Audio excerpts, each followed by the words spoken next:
지난 주간에 새벽 예배를 인도하는 일이 제게는 좀 힘들었습니다.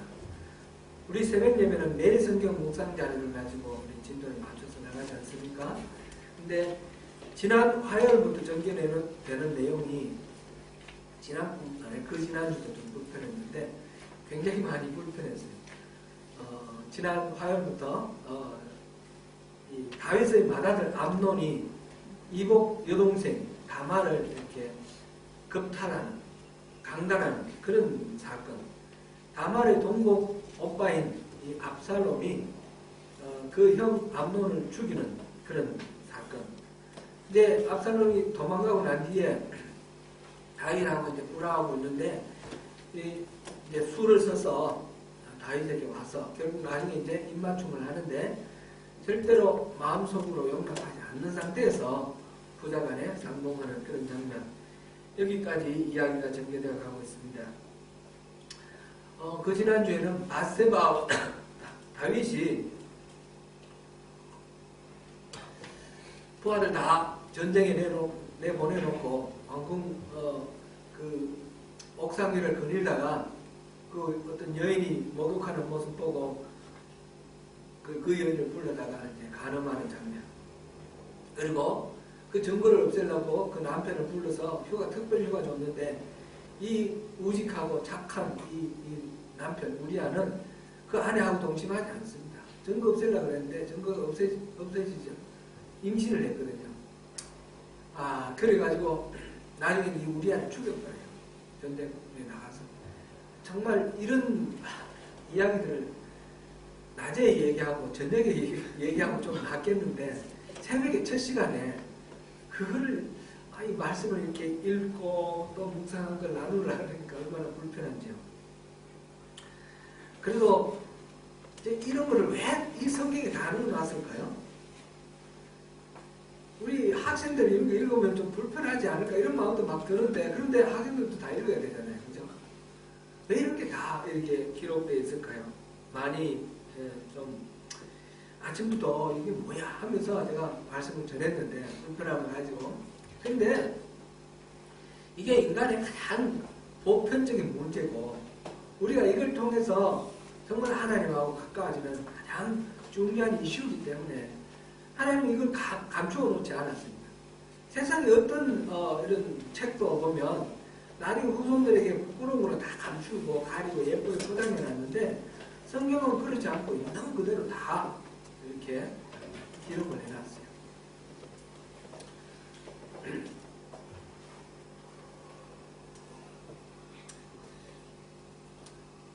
어쨌든 간에 이 새벽 예배를 통해서 불편함을 안고 말씀을 전했지만 저는 많은 은혜를 받았습니다. 새벽 예배 참여하신 분들도 아마 은혜 많이 받았을 겁니다. 교회는 기도의 공동체입니다. 그리고 이 예배당은 기도하는 집입니다. 많이 새벽 기도에 많이 참여해 주시면 좋겠습니다. 여러 가지 상황과 형편들이 있지만 잘 조절하셔서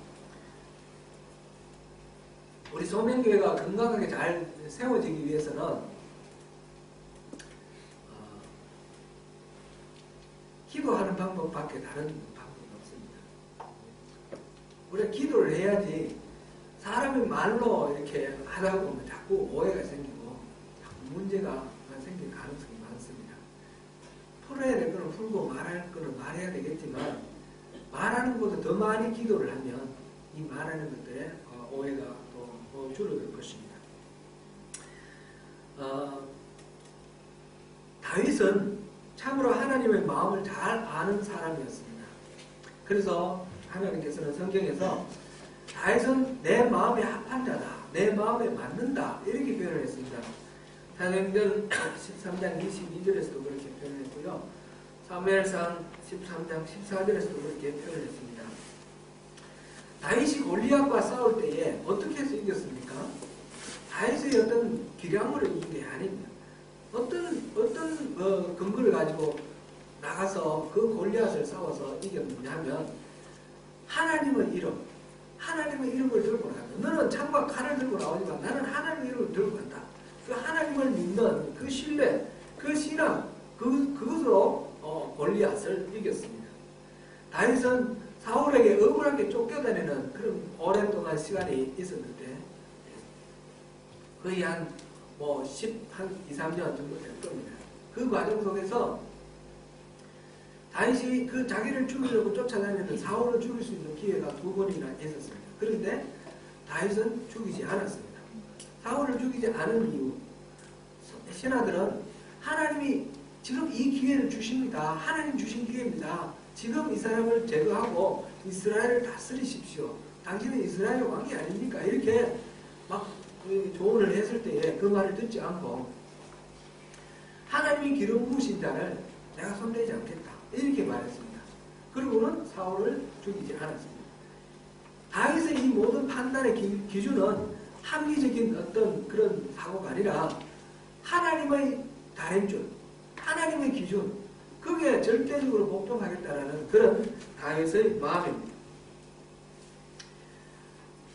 나중에 광야에서 그 헤매는 시간들, 그리고 헤브론에 가서 유다의 왕이 되고, 그리고 나중에 예루살렘에 옮기면서 이스라엘 전체 통일 왕국의 왕이 되고, 이 모든 과정에서 전쟁을 칠 때마다 다윗은 하나님께 올라갈까요? 그러면 하나님 올라가라 하면 올라가고, 가지 마라 하면 안 가고, 네, 이런 식으로 늘 하나님께 물어보면서 그렇게 살았습니다. 하나님께 안 물어보고 뭘 했다가는 항상 실패를 봤죠. 예를 들면 가드와 가기스에게 피난 간 거, 하나님께 안 물어보고 갔더니 결국 그것이 엄청난 비극으로 이렇게 이어지는 그런 상황이 되었습니다. 그래서 다윗은 늘 나는 하나님에게도 잠시라도 떨어지면 안 된다. 그런 것을 의식하며 살던 사람입니다. 그런데 사무엘하 11장, 전쟁에서 모든 이민족들을 정복하고 한 대영토를 갖춘 그런 이스라엘 왕국을 만들고 난 뒤에 그 아들은 전쟁에 나가고 자기는 그 시간 여유가 생기고 평화를 누리는 그 과정 속에서 범죄를 하게 되죠. 11장 바세바를 가늠하는 그 사건. 그 이후에 다윗은 전혀 그 이전의 다윗하고는 다른 다윗으로 나옵니다. 암논이 딸 다마를 범했다는 그런 이야기를 들었을 때 다윗은 심히 노했다라고 성경에 기록되어 있는데 그러고는 아무 일도 하지 않습니다. 이 암논을 불러서 징계를 하고 꾸지람을 해야 되지 않습니까? 그리고 그것으로 인해 억울해진 다마를 위로하고 또 압살롬을 위로했으면 그것으로 형제간에 그 분란가 해결이 됐을 것입니다. 그런데 아무 조치를 하지 않습니다. 아마 자기가 지은 죄가 생각이 났겠죠. 바세바를 가늠하죠. 자기의 죄는 하나님으로부터 용서받았는데 이 아들의 죄에 대해서는 질책하지 못하고 대발이 저려서 그러고 있습니다. 그것이 자기의 기준이지 않습니까? 자기의 감정. 하나님의 기준으로 비추어서 이거 잘못된 것은 바로잡아야 되는데 불구하고 자기의 기준에 따라 자기 감정에 사로잡혀서 아무 일도 하지 못합니다.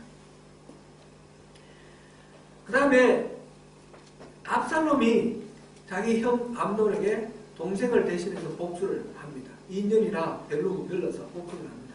그리고는 도망을 갔습니다. 그리고 이 압살롬에 대해서도 이 암논이 죽은 것에 대해서 슬퍼하고 압살롬, 사랑하는 압살롬, 이 압살롬이 죄를 지고 도망간 것에 대해서 마음 아파하면서 이 압살롬에 대해서 아무런 조치를 취하지 않습니다. 압살롬이 3년 동안 자기 외삼촌 집에 가 있는 동안 아무런 조치 취하지 않습니다. 나중에 요압을 통해서 그 드고아의 여인, 지혜로운 여인, 여러분 다 지금 매일 성경으로 묵상하시죠? 여러분 다 하시는 걸로 생각하고 제가 말씀드립니다. 묵상하십시오. 만약 안 하신다면 하십시오. 같이 하시면 좋겠습니다. 그 드고아의 여인 보내가지고 두 아들이 들에 나가서 싸우다가 우연히 우발적으로 살인을 하게 되고 그래서 한 아들은 죽었고 한 아들은 살인자가 돼서 사람들이 이 살인자 내놔라 죽인다 그러는데 어떻게 할까요? 그러니까 대를 잇게 하기 위해서 내가 살려줄게.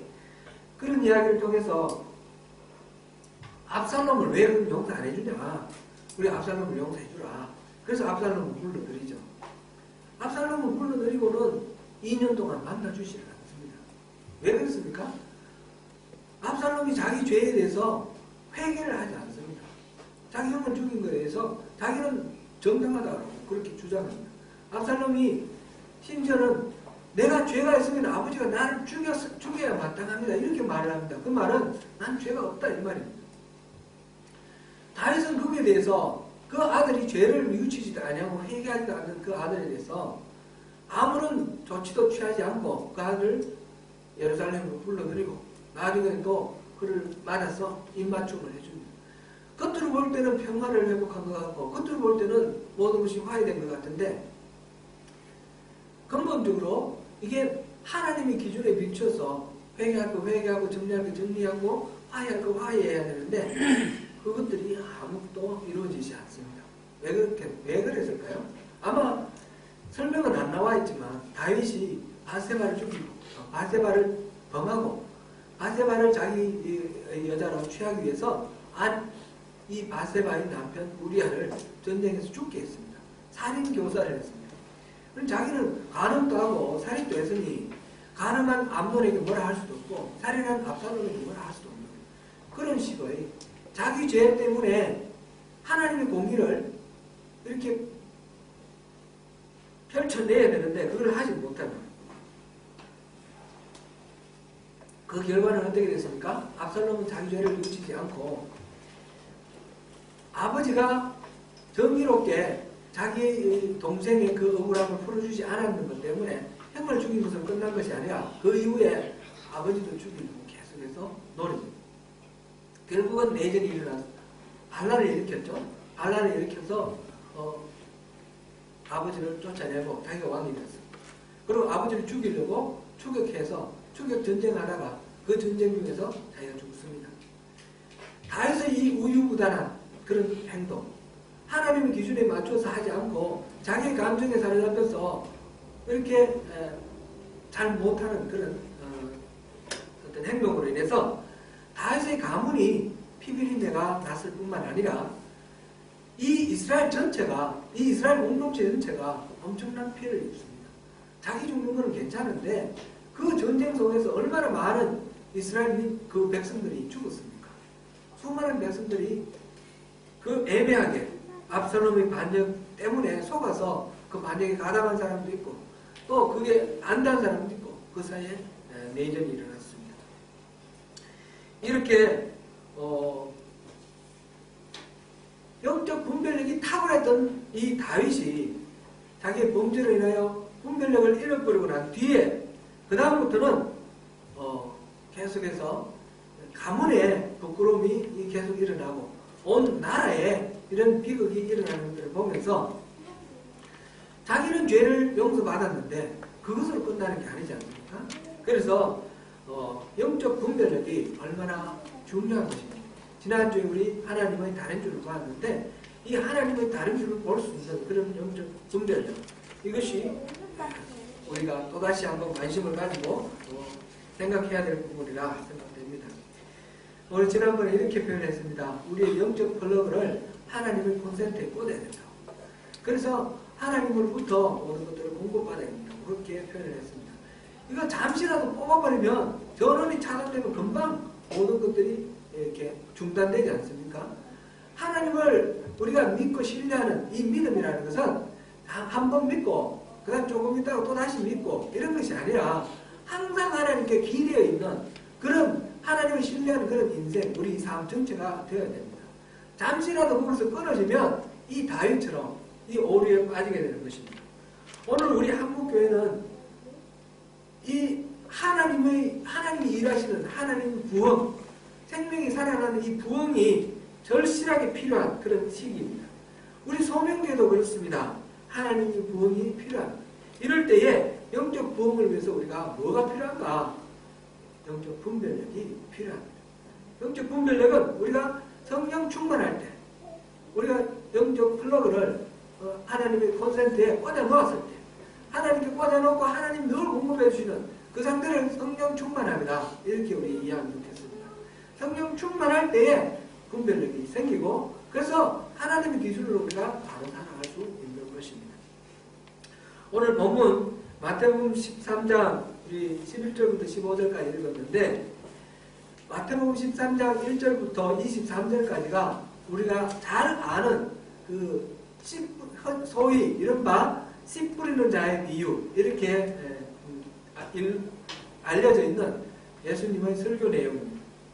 씨 뿌리는 자의 비유라는 그 제목은 좀 적절하지 않은 것 같고요. 씨 뿌리는 사람, 농부가 주인공이 아니고 여기서 주제 관심 대상은 아닙니다. 제가 가진 성경에 보니까 이렇게 그 소제목을 나눠놨습니다. 4가지 땅에 떨어진 씨 비유. 이게 훨씬 더 적절한 것 같아요. 4가지 땅이 중요한 거고 씨가 중요한 거예요. 씨가. 거기서 1절부터 9절까지는 예수님의 원래 아는 군중들이 있는 데서 한 설교 내용이 1절부터 9절까지고 그 다음에 18절부터 23절까지는 따로 이제 나중에 돌아와서 제자들에게 설명을 해주는 그런 장면입니다.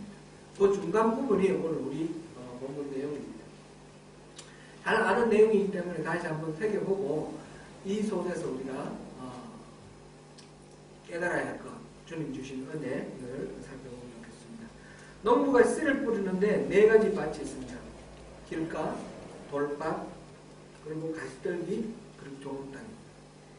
씨는 하나님 나라의 복음이다 그랬습니다. 하나님 나라의 천국의 초초입니다. 이 씨가 떨어져서 이게 열매를 맺으면 그 하나님 나라가 되는 것입니다.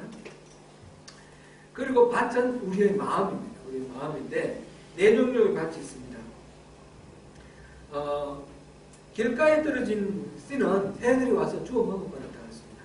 길가는 이렇게 사람들이 많이 다녀서 단단해져 있지 않습니까? 씨앗이 떨어지면 뿌리를 내릴 수가 없습니다. 그래서 새들이 와서 쪼아 먹어버렸습니다.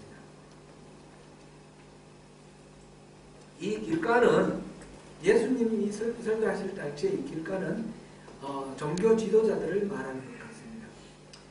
자기 나름대로 생각이 많습니다. 지식이 많고 성경에 대해서 아는 게 많다 보니까 예수님 말씀하시는 것을 듣지 않습니다. 들을 마음은 없어요. 그러다가 다른 생각하면서 이게 없어져 버려요. 그것을 씨를 새들이 와서 먹어버렸다 이렇게 했고요. 예수님은 그런 측면에서 이들은 종교 지도자들은 영적 분별력이 전혀 없는 사람, 깨닫지 못했다고 그랬습니다. 깨닫지 못한 사람들, 그래서 뿌리도 내지 못한 사람들, 이 사람들을 소경된 인도자 그렇게 말하죠. 마태복음 23장에 보면 저주들이 막 나옵니다. 저주들이 나오는데 다 이 소경된 인도자, 바리새인들에 대한 그런 저주입니다. 그들이 하나님 뜻을 전혀 듣지도 못하고 분별할 수 있는 능력도 없는 그런 상태입니다. 그 다음에 돌밭과 가시떨기. 돌밭에 떨어진 씨앗은 금방 뿌리를 내리지만 해가 쨍쨍 쬐면 그 뿌리가 말라버립니다. 또 가시떨기 속에 떨어진 이 씨앗은 뿌리를 내려 자라는데 이 가시떨기의 기운이 너무 세서 이게 제대로 자라서 열매를 맺지 못하고 시들시들 그렇게 있다가 말아버립니다. 이것은 이 경우는 예수님을 부지런히 따라다니던 그런 그 당시에 그 군중들이라고 생각하면 좋겠습니다. 또 성경에 요한복음에 보면 제자들 이렇게 표현되어 있습니다. 그들은 예수님이 베푸신 그 기적이라든지 예수님이 설교하신 그 내용을 보면서 이분은 메시아다라고 믿었던 사람입니다. 메시아라고 믿고 열심히 쫓아다닙니다. 그런데 자기들에게 어떤 어려움이 닥칠 때 쉽게 그 예수님을 쫓아다니는 그거를 포기해버린 사람들. 그리고 그 부자 청년 있지 않습니까? 어떻게 하면 영생을 얻을 수 있습니까? 예수님께 찾아와서 묻던 그 부자 청년. 자기가 가진 것 때문에 그 염려나 또는 재산 이런 것 때문에 예수님을 온전히 따르지 않는 이런 사람들은 가시떨기에 뿌려진 씨앗의 그 밭입니다. 사실 예수님께서 여러 가지 비유를 통해서 천국에 대해서 설명을 하시는데 천국은 우리가 소유하고 있는 모든 것들을 다 주고서도 살만한 가치가 있는 거라고 했습니다. 그 천국을 그 비유로 말씀하셨는데 어떤 밭을 갈다가 농부가 밭을 갈다가 보물함을 발견했습니다. 그 보물함에 엄청난 보물이 들어있습니다. 그래서 그 보물함을 차지하기 위해서 그 밭을 사는데 그 밭값이 얼마나 되는지 상관없습니다. 집도 팔고 자기가 가진 다른 것 재산 다 팔아가지고 그 밭만 사면 그 밭에 있는 그 보물 그것만 차지하면 그 팔았던 거하고 상관 비교할 수 없을 정도로 귀한 것을 얻습니다. 이게 천국의 비율입니다. 천국은 우리가 가진 모든 것들하고 비교할 수 없을 정도로 엄청나게 보배로운 그런 것입니다. 그런데 그 천국에 대해서 설명을 듣고 천국에 대해서 막 병자들을 고쳐주고 이런 기적을 통해서 천국은 이런 곳이야.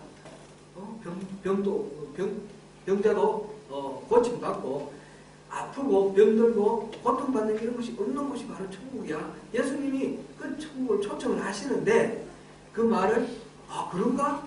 듣다가 결국은 자기가 가진 재산이라든지 자기가 가진 어떤 가족의 뭐라든지 그래서 그 천국을 온전히 얻지 못하고 그냥 포기를 하고 말죠. 이 사람들이 천국을 진짜 볼 수 있었으면 포기했을까요? 천국을 진짜 깨달았으면 알았으면 포기했을까요? 포기하지 않았을 것입니다. 아는 척 했고 그런가 정도 어느 정도 이렇게 짐작만 하고 실제로는 몰랐습니다. 그래서 이 사람들은 영적 분별력이 없는 사람들. 길가에 그 사람은 완전히 없었던 사람들인데 이 사람들은 있는 것 같이 스스로는 내가 분별력이 있다라고 생각을 했는데 실제로는 없는 사람. 천국을 볼 줄 모르는 사람. 그리고 좋은 밭이 있습니다. 좋은 밭은 어떤 것입니까? 바로 예수님의 제자들입니다. 그들은 예수님 안에 영생의 말씀이 있다는 것을 알았습니다. 그래서 그들은 모든 것을 버려두고 예수님을 따랐습니다. 그들은 예수님 안에서 가장 값진 보화를 보았고 자기들의 모든 소유를 다 주고도 전혀 아깝지 않는, 전혀 손해보지 않는 그런 엄청난 이익이다라는 것을 알았던 그런 사람들. 그래서 예수님을 산 사람들입니다. 이 사람들이 영적 분별력을 가진 사람들이고 이 사람들이 천국을 이루었습니다. 이 사람들이 바로 오늘날 우리에게까지 복음을 전해준 천국 백성입니다. 요한복음 6장에 보면 이른바 오병이어 사건이 나옵니다. 한 어린아이가 가진 떡 5덩이와 물고기 2마리로 장정만 5,000명, 본전에 합쳐서 한 2만 명 정도 추산되는 수많은 사람들이 다 먹고도 남았습니다. 이거는 이 세상에서 있을 수 없는 그런 기적입니다. 떡을 계속 떼어서 나눠줬는데 줄지 않고 계속해서 떡이 남았습니다. 물고기도 계속해서 나눠줬는데 그리고 줄지 않고 남았습니다. 나중에 다 먹고 그 많은 사람이 다 먹고 남은 게 12광줄이나 되었던 것입니다.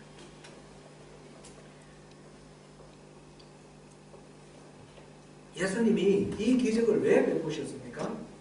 예수님이 다름 아니라 이거는 이 땅에서 얼마든지 먹을 거 공급해 준다 이런 것이 아니라 내가 바로 생명의 떡이다. 그것을 보여주시려고 예수님이 오병이어 사건을 일으키신 것입니다. 그래서 예수님께서는 이것을 기적이라 말하지 않고 표적, 시그널, 내가 어떤 존재인지 나타내 보여주는 시그널이다 이렇게 말씀을 하셨습니다. 그리고는 예수님이 이어서 하시는 말씀이 내 몸을 먹고 내 살을 먹고 내 피를 마시라. 오늘 성찬식을 하고 있는데 성찬식의 의미가 그겁니다. 예수님의 살을 먹고 예수님의 피를 마시는 그런 것입니다. 그래서 예수님의 것으로 공급받아서 우리의 모든 피, 우리의 모든 세포를 예수님의 것으로 바꾼다 그런 뜻입니다. 그래서 옛사람, 죄의 본성을 가진 옛사람을 죽고 새로운 사람으로 내가 다시 태어난다. 그런 의미를 가지고 우리가 성찬식에 동참을 합니다. 이 성찬식을 제정하시는 예수님의 마음이 바로 내가 생명의 떡이다 이런 말씀이죠. 나를 먹으라. 예수님이 이 말씀을 하셨을 때 많은 제자들이 이 말씀은 참 어렵다 그랬습니다. 유대인들이 생각할 때 고기를 먹을 때 피는 다 빼고 먹으라고 그랬거든요. 그런데 고기를 먹는 것도 아니고 피를 다 마시라고 그러고 그것도 쇠고기나 양고기가 아니라 예수님 자신, 사람, 예수님 그 살을 먹고 피를 마시라고 그러니까 이해가 잘 안 되는 거죠. 예수님이 이 비유를 통해서 말씀하시는 건데 실제로 예수님이 살을 먹으라는 것이고 피를 먹으라는 게 아니지 않습니까? 빵을 주시고 포도주를 주시지 않습니까? 그러니까 나의 전 존재를 받아들이라. 나의 가르침도 받아들이고 나의 사는 것도 나의 죽음도 나의 모든 가치관 이 모든 것들 이것을 온전히 다 받아들이라. 그 말씀을 하시는데 이걸 못 알아듣는 거죠. 못 알아듣는 것이 바로 영적 분별력이 없는 겁니다. 그래서 많은 사람들이 떠나갔습니다. 많은 제자들이 떠나갔다. 그리고 12제자들 남았는데 예수님이 너희들도 떠나가려느냐 그렇게 물어봅니다. 그랬을 때 베드로가 말합니다. 우리가 그리스도 당신께 생명의 양식이 있는데 우리가 어디로 가겠습니까? 영생의 말씀이 주께 있사오니 우리가 누구에게 가겠습니까? 이렇게 말합니다. 그리고는 자기 가지고 모든 거 다 버리고 주님을 따릅니다. 그리고 따랐습니다. 여기서 영적 분별력이 있는 사람과 없는 사람의 차이가 납니다. 분별력이 있는 사람, 진짜 예수님이 어떤 분인지 아는 사람, 그걸 분별할 수 있는 사람은 모든 것 버리고 예수님을 따라갔습니다. 그래서 초대교회의 기본을 이루었고 오늘날까지 이 하나님 나라를 계속해서 확장해 나가는 씨앗이 되었습니다. 100배, 60배, 30배 그 열매를 맺어가는 그런 씨앗이 되었습니다. 반면에 열심히 따라다니던 사람, 그 중에서 그때 그 말씀을 못 알아들어서 떠나간 사람, 설교 한번 듣고 그냥 이 설교 너무 어려워 그러고 떠나겠습니까? 예를 들어서 오늘 제가 막 설교를 했는데 못 알아들으면 다음 주에 안 나오실래요? 그러지는 않잖아요. 그죠? 이 말이 어렵다, 떠났다 이 말은 예수님의 설교를 듣고 이건 내가 억셉트 할 수 없다. 나는 이걸 받아들일 수 없다. 이렇게 결단하는 걸 의미하는 것입니다. 단순히 이해가 안 된다는 것이 아니라 분별력이 없어서 예수님의 그 말씀을 이해를 할 수가 없으니까 억셉트 하지 못하고 나는 내 길로 다른 길로 가겠다라고 결단하는 것을 의미하는 것입니다. 예수님이 십자가를 지시고 그 다음에 다시 부활하셨습니다. 죽었다가 부활하셨습니다. 부활하셔서 마지막 승천하실 때에 그때 그 제자들이 예수님 승천하는 그 현장에서 끝까지 남아있던 그 제자들이 누굽니까? 그 예수님이 마지막 그 120명의 제자들입니다. 사실은 예수님이 부활하셨을 때, 예수님이 다시 오셨을 때 500명이 보았다고 그랬어요. 500명이 보았는데 부활하신 예수님을 보고도 다 떠나갔습니다. 120명만 남았습니다. 이 120명에게 성령이 임하셨습니다. 마가의 다락방에서. 이 120문도 이렇게 말하죠. 그래서 성령이 임하셔서 예수님이 승천하시고 예수님의 영이 다시 오셔서 그 안에 그 120문도의 안에 임하셨을 때 성령 충만하셨을 때 그때에 기적이 다시 일어나고 그리고 교회가 시작이 됩니다. 지금 우리 송명교 성도 여러분들은 오클랜드에 하나님의 부흥을 일으킬 그 120문도 그 120문도 성령 충만한 하나님의 제자 예수님의 제자 그 주인공이 되셔야 되지 않겠습니까? 예수님의 부활을 보고도 그 말을 온전히 믿지 못해서 떠난 그런 어리석은 사람들이 아니라 하나님의 예수님의 말씀을 이해를 못해서 다 떠나갈 때 떠나가는 그런 사람들이 아니라 끝까지 주님 말씀을 분별하고 그 자리에 끝까지 주님이 이루실 그 일을 함께 동참해 나가서 이루어 나가는 그런 주님의 동력자가 되는 우리 모두가 되면 좋겠습니다. 오늘 본문 마태복음 13장 11절에서 15절은 그렇게 되기 위해서 우리에게 필요한 것들을 말씀하고 계십니다. 이 예수님의 비유를 설교하시고 난 뒤에 제자들에게 설명을 해주시는데 그 사이에 인 이야기입니다. 제자들이 왜 비유로 말씀하시냐고 이렇게 질문을 했더니 11절에 천국의 비밀을 아는 것이 너희에게는 허락되었으나 그들에게는 아니되었나니 이렇게 말씀하십니다. 천국의 비밀을 아는 것이 어떤 사람에게는 허락되었고 허락되지 않은 사람이 있다는 거죠. 그래서 허락된 사람에게 이거 설명을 해주고 허락 안 된 사람들은 비유로만 말했다. 그런 의미 그렇게 우리가 읽어집니다.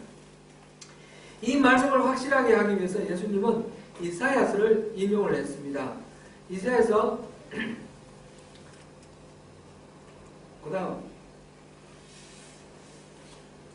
이사야서 6장 9절 10절 말씀 그리고 14절 15절 말씀인데 너희가 듣기는 들어도 깨닫지 못할 것이요 보기는 봐도 알지 못하리라. 이 백성들의 마음이 완악하여져서 그 귀는 듣기에 둔하고 눈은 감았으니 이는 눈으로 보고 귀로 듣고 마음으로 깨달아 돌이켜 내게 고침을 받을까 두려워함이라. 이 말씀을 이렇게 요 부분을 우리 지금 오늘 우리가 본문을 취한 이 부분은 성경을 이해하는 데 많은 어려움이 있는 그런 부분입니다. 그래서 많은 신학자들이 어떻게 이해를 하냐면 천국의 비밀은 어떤 사람에게는 알려지고 어떤 사람에게는 감춰져 있다는 것입니다. 그래서 선택받은 사람에게는 알려져 있고 그렇지 못한 사람은 감춰져 있다. 그렇게 이해하는 사람들이 많습니다. 그래서 이 감춰져 있는 이 사람들이 혹시 이 비밀을, 천국의 비밀을 알아서 회개하고 돌이켜서 천국 갈까봐 그래서 일부러 하는 예수님은 설명을 안 하시고 비유로만 말해서 못 알아듣게 하셨다.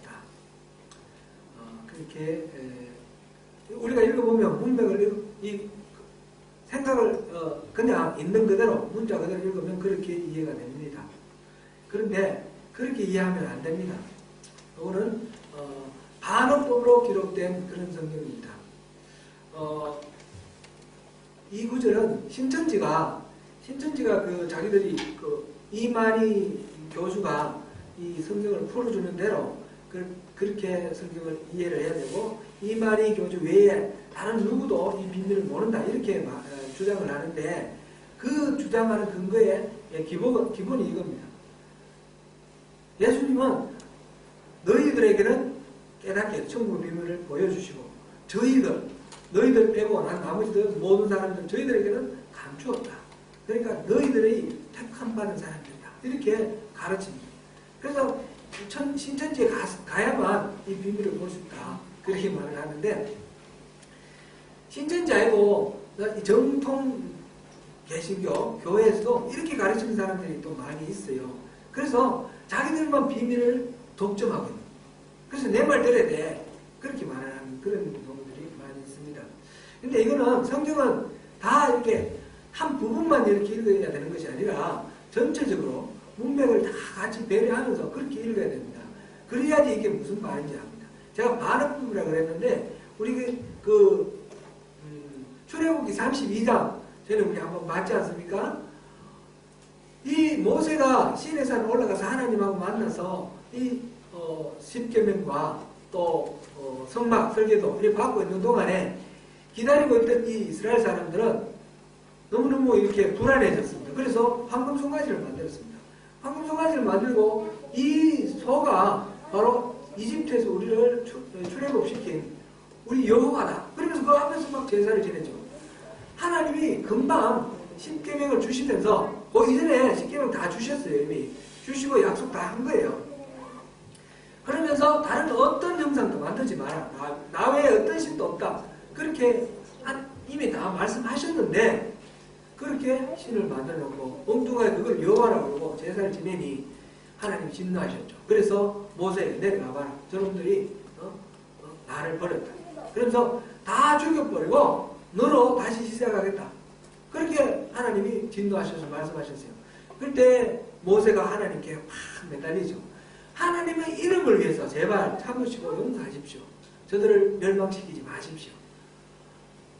차라리 내 이름을 생명책에서 빼시더라도 저들을 용서해 주세요. 그렇게 말합니다. 그랬을 때 하나님이 이제 용서를 해주십니다. 이제 이 과정 속에서 하나님이 하시는 말 중에 내가 하는 대로 내버려 두라. 그 말은 저들을 다 죽여버리겠다. 내가 하는 대로 내버려 두라.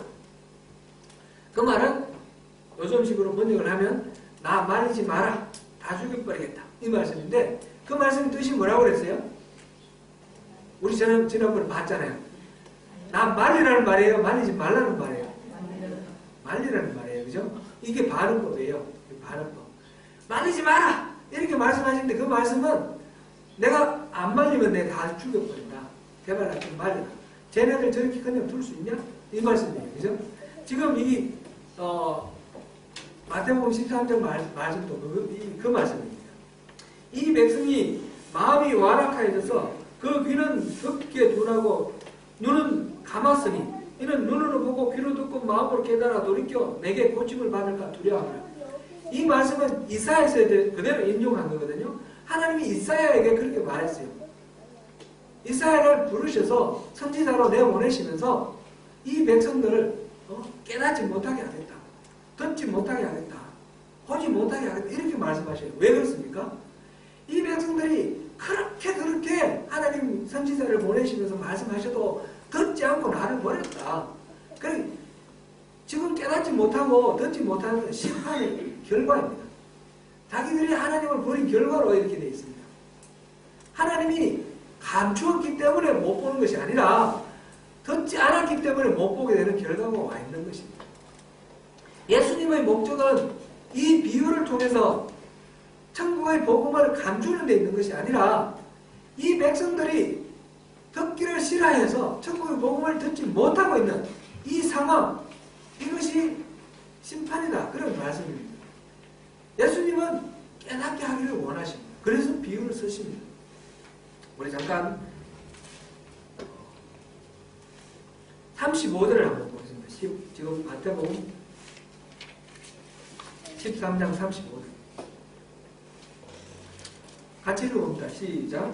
이는 선지자를 통하여 말씀하신 바 내가 이들로 비유로 말하고 창세부터 감춘 것을 너를 내리라 함을 이루려 하시니라. 비유로 말씀하신 이유가 뭐라고요? 창세로부터 감춘 것을 드러내려. 그죠? 예수님이 비유로 말씀하신 이유는 이 백성들에게 알기 쉽게 말씀해 주시는 거예요. 그런데 12제자조차도 그걸 못 알아듣는 거예요. 그만큼 보는 눈이 감겼고 듣는 귀가 닫혀 있으니까 이 12제자들에게 특별 프로그램으로 말씀 설명을 해 주시는 거예요. 너무너무 답답한 예수님의 마음을 표현하고 있는 거예요. 예수님의 목표는 깨닫게 하는 거예요. 예수님은 세상에 빛으로 오셨습니다. 요한복음 1장 4절에서 5절 사이 말씀입니다. 같이 읽습니다. 시작. 그 안에 생명이 있었으니 이 생명은 사람의 빛이라. 빛이 어둠에 비치되 어둠이 깨닫지 못하더라. 이 로고스로 말씀으로 이 땅에 오신 예수님, 그 로고스 말씀 안에 생명의 빛이 있다는 것입니다. 예수님이 바로 빛이고, 그래서 이 세상 어둠에 있는 이 세상들에게 천국의 복음을 깨닫게 해주기를 원하시는 것이 예수님이 이 땅에 오신 목적입니다.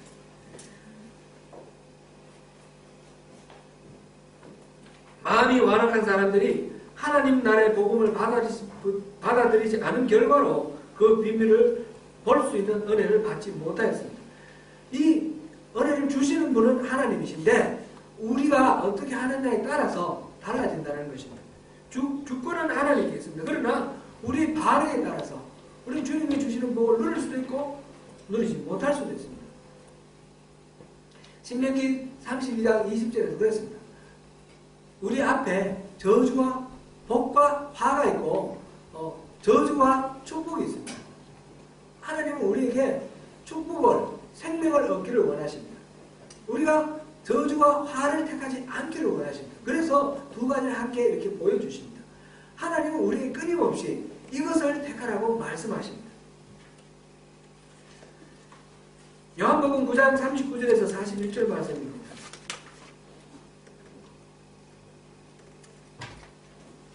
같이 읽습니다. 예수께서 이르시되 내가 심판하러 이 세상에 왔으니 보지 못하는 자들은 보게 하고 보는 자들은 맹인이 되게 하려 하시니 바리새인 중에 예수와 함께 있던 자들이 이 말씀을 듣고 있는데 우리도 맹인인가? 예수께서 이르시되 너희가 맹인이 되었더라면 죄가 없으려니와 본다고 하니 너희 죄가 그대로 있느니라. 이 말씀하시기 바로 직전에 예수님은 날 때부터 소경인 사람을 눈을 뜨게 해주셨습니다. 그랬더니 이 유대인들, 바리새인들 이 사람들이 왜 그 눈 뜬 사람한테 누가 너 눈 뜨게 했냐? 그러면 예수님이 눈 뜨게 했다니까 사실이냐 진짜냐 계속 쫓아다니면서 그 본인 당사자에게 물어보고 안 되니까 또 저 엄마한테, 엄마 아빠한테 얘가 날 때부터 소경이 어떻게 사실이냐 이렇게 물어보고 믿지를 못합니다. 예수님께서는 이 소경의 눈을 뜨게 해주신 이유가 있습니다. 그것은 단순히 시각장애자 눈을 뜨는 것이 목적이 아니라 예수님께서 바로 세상의 빛이다. 그걸 알려주시기 위해서 그렇습니다.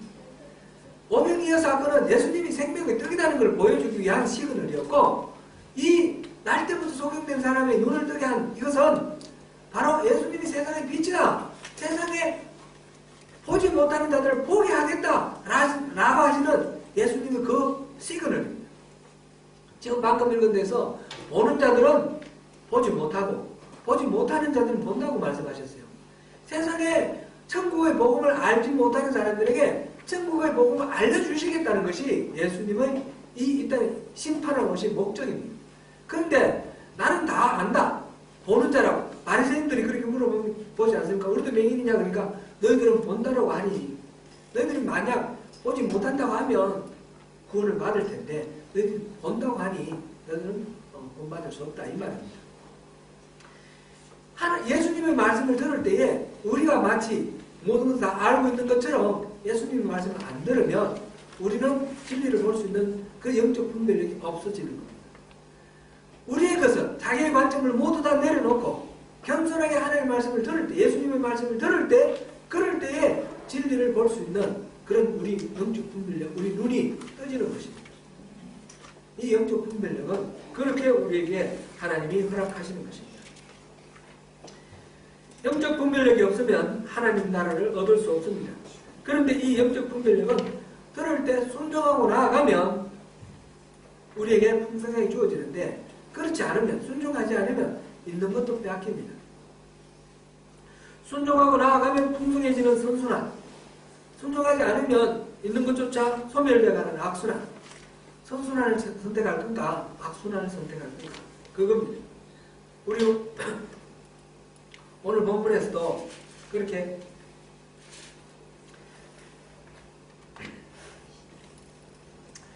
16절 17절 보면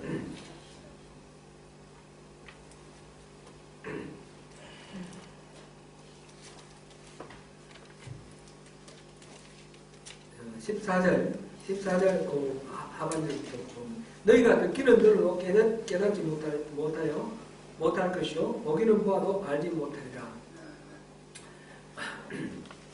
이렇게 말씀하시고 12절 한번 읽어보겠습니다. 12절은 제가 이제 띄우지 않았는데 12절 같이 읽습니다. 시작. 무릇 있는 자는 받아 넉넉하게 쓰고 없는 자는 그 무는 것도 받아 이것입니다. 그 예수님께서 그 달란트 비유하실 때도 그 말씀하셨어요. 순종하는 사람에게는 그 순종하지 않는 사람이 또 빼앗아서 순종하는 사람에게 또 넘어 주십니다. 이게 믿음의 원리입니다. 우리 순종하면 더욱 주님의 그 은혜를 더 많이 누리고 우리가 하나님 증거 주시면 우리 믿겠습니다. 그러면 믿음 있는 것조차 빼앗겨버리고요. 믿고 순종하고 나가면 하나님 증거를 계속 보여주십니다. 믿고 순종하고 나갈 때 그때 그 순종하는 그 일을 통해서 하나님이 정말 계시는구나. 하나님이 우리를 이끄시는구나. 이거를 우리가 경험하게 됩니다. 우리 신앙생활 속에 그런 일이 숱하게 많죠. 일을 당했을 때는 어떨 줄 모르고 우리가 망연자실하게 있다가 그래 믿음으로 가보자. 갔을 때 하나님 함께 하시는 걸 경험하지 않습니까? 그렇게 순종하면 점점 믿음이 튼실해지고 강해지는 그런 선순환을 입습니다. 순종하지 않으면 점점 멀어집니다. 요한복음 7장 17절입니다. 같이 읽습니다. 사람이 하나님의 뜻을 행하려 하면 이 교훈이 하나님께로부터 왔는지 내가 스스로 말하는지 알리라. 예수님이 하시는 이 말씀이 하나님으로부터 온 진리인지 아닌지 어떻게 분별하느냐. 하나님의 뜻을 행하려 하는 그 마음이 있으면 하나님 말씀에 순종하려는 마음이 있는 사람에게는 이게 비춰진다는 그런 말씀입니다. 요한복음 14장 21절도 한번 보겠습니다. 나의 계명을 지키는 자라야 내 아버지께 사랑을 하는 것이요 나도 그를 사랑하여 그에게 말을 계명을 지킬 때에 주님이 어떤 분이신지 스스로 계시해서 우리에게 보여주신다는 것입니다. 우리가 지혜와 계시의 영을 우리가 구하는데 주님의 말씀을 따르는 자에게 그 계시의 영을 주신다는 것입니다. 이사야서 66장 2절입니다. 같이 읽습니다. 나 여호와가 말합니다. 내 손이 모든 것을 지시하고 그들이 생각합니다. 무릇 마음이 가난한 스승의 동의하며 내 말을 듣고 떠는 자 그 사람은 내가 구원을. 주님의 말씀에 우리가 떠는 마음, 주님 말씀을 함부로 이렇게 가감하지 않고 우리가 왜 예수님 따르는데 어떻게 살아? 말씀대로 살 수 없어. 그렇게 우리가 흔히 얘기를 하는데 그거 아닙니다. 그렇게 해가지고는 주님의 이 영적 분별력을 우리가 받을 수가 없습니다. 하나님은 온전히 말씀대로 살아갑니다. 주님이 가라 하시면 가고, 주님이 서라 하시면 서고, 주님이 왼쪽으로 가라 하시면 왼쪽으로 가고, 주님이 오른쪽으로 가라 오른쪽으로 가고, 주님이 그렇다 하시면 그런 줄 알고, 주님이 아니라 하시면 아닌 줄 아는 그런 우리 순전한 신앙, 그 말씀에 두렵고 떨리는 마음으로 주님 말씀을 따를 때에, 그럴 때 우리가 참된 신앙으로 우리가 나아가고 주님의 그 기적, 십자가 복음의 능력, 그것을 우리가 누리며 살게 되는 것입니다. 십자가 복음의 능력은 그냥 주어지는 것이 아닙니다. 우리가 하나님의 기준을 발견하고 따라가는 이 삶이 결코 만만하지 않습니다. 우리 신앙에 대한 일반적 이해와 다를 수도 있고 또 세상 사람들의 평가와 다를 수도 있습니다. 하나님의 말씀대로 사는 것은 이것은 하나님의 은혜로만 가능한데 하나님 주셔야만 되는데 우리가 하나님 말씀대로 살겠다는 그 마음을 가지고 주님 얼굴 구하며 주님께로 나아가면 주님께서 그 은혜를 주십니다. 우리 그 마음 갖지 않고 내 손에 하나님 손에 뭐가 있는가? 내 손에 들어올 어떤 이익과 혜택 그것을 바라보고 이렇게 하나님을 믿으면 우리가 가진 것조차도 다 빼앗기고 맙니다. 사랑하는 성도 여러분, 이제 주님의 이 은혜를 구하면서 말씀 앞에 떠는 자세로 주님 말씀하시면 내가 순종하겠습니다. 그래서 세상의 어떤 것들과도 비교할 수 없는 그 고귀한 보물, 천국, 그 천국을 진짜 이 땅에서부터 누리는, 우리 죽고 난 뒤에 그냥 그런 게 아니라 이 땅에 지금 당장 십자가 복음의 그 능력을 누리는 것이 바로 천국인데 그 천국을 누리며 살아갈 수 있도록 도와주십시오. 영적 분별력을 보여주시고 우리에게 성령 충만하게 해주시고 우리 영적 콘센트를, 영적 플러그를 하나님의 콘센트에 꽂아놓고 주님께 잠시도 떨어지지 않는 그런 삶으로 우리가 성장하기를 원합니다. 우리 그렇게 기도하면서 주님이 그럴 때 부어주시는 그 능력을 다 누리시면서 이 죄와 악이 많은 이 세상에서 매일매일 순간순간 승리하면서 살아가는 주님의 아들, 딸들로 주님 주신 모든 복을 누리시는 우리 모두가 되시기를 축원합니다.